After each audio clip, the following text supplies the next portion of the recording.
Guys, এই যে ই ব্লগটা আমি অনেক দিন পরে এটা পাইছি। এটা আমি গুগলে সার্চ করে দেখলাম এটা কেমন বানাতে হয়। আমি আজকে আপনাদের শেখাবো এটা কেমন বানায়। গাইস, এই যে এরকম একটা পেপার লাগবে। পেপারে তো সবার আগে হচ্ছে এরকম করবেন।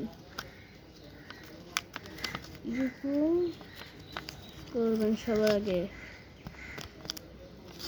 তারপর আরেকবার এরকম করবেন। আমি যেরকম করতে সেরকম ফলো করতে হবে, এটা বলে রেট চলবে না। তারপর করতে হবে এরকম সেমটা ফুল এরকম করতে হবে। এটা হচ্ছে ইজি, এটা বানানো অনেক ইজি। আরেকবার এরকম করে নেবেন। ক্যামেরাটা কাছে আনি, ক্যামেরাটা মনে বোঝা যাচ্ছে না। আরেকবার সেম টু সেম আরেকবার এরকম করবেন। দেখেন আপনাদের দেখাই। তারপর গাইস আরেকবার এরকম করবেন, তারপর বাস করে ফেলবেন।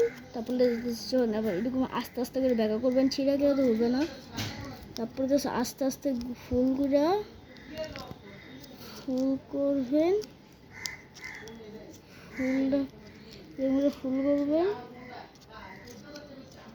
এরকম করে ফুল করবেন। যত সাইজ লাগে অত সাইজ দিবেন। আর আপনার ঢুকায় যে এক সাইড করে নেবেন, চাপ দিবেন। চাপ নিয়ে আবার এটা এই যে এই অংশটা আছে না, এই অংশটা হয়ে আবার এটা ঘুরাবেন। তারপর হয়ে গেল আপনাদের আংটি। একটু আমার হাত একটু ছোটো তো, এই জন্য এটা একটু কমপ্লিট করতে দেরি হচ্ছে, কিছু আবার মনে করেন না। সেটা আমি পুরো দেখাই। আমি ভিডিওটা স্টপ করে আবার বানাচ্ছি। যেটা আপনি চাইলে যে ইহান একটা বড় মোটা থাকে না, এরকম তো চাইলে কি জীবনে একটা আর্ট করতে পারেন। যে ব্লগটা ছিল এই জন্য বেশি বড় করলাম না। মানে আপনি রাকিব হোসেন সবাই ব্লগ দেন। রাকিব হোসেন এত বড় কন্টেন্ট ক্রিয়েটর হয়েছে। আমি সবার আগে আমি রাকিব হোসেনের একটা কথা বলতে চাই। রাকিব হোসেনের দিকে আমি 18 সাল থেকে আমি ভিডিও রাকিব হোসেনের ভিডিও যখন শুরু করছিলাম, যেদিন দিকে শুরু করছিল ওই দিন আমার বয়স ছিল হচ্ছে 4 বছর।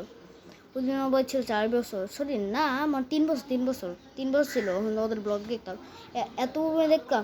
অন্য মানুষ দেখতো না, আমার লেগে এত মানুষ ভাইরাল দিছে। আমি অনেক সাল থেকে আমি ভিডিও দেখতে থাকি।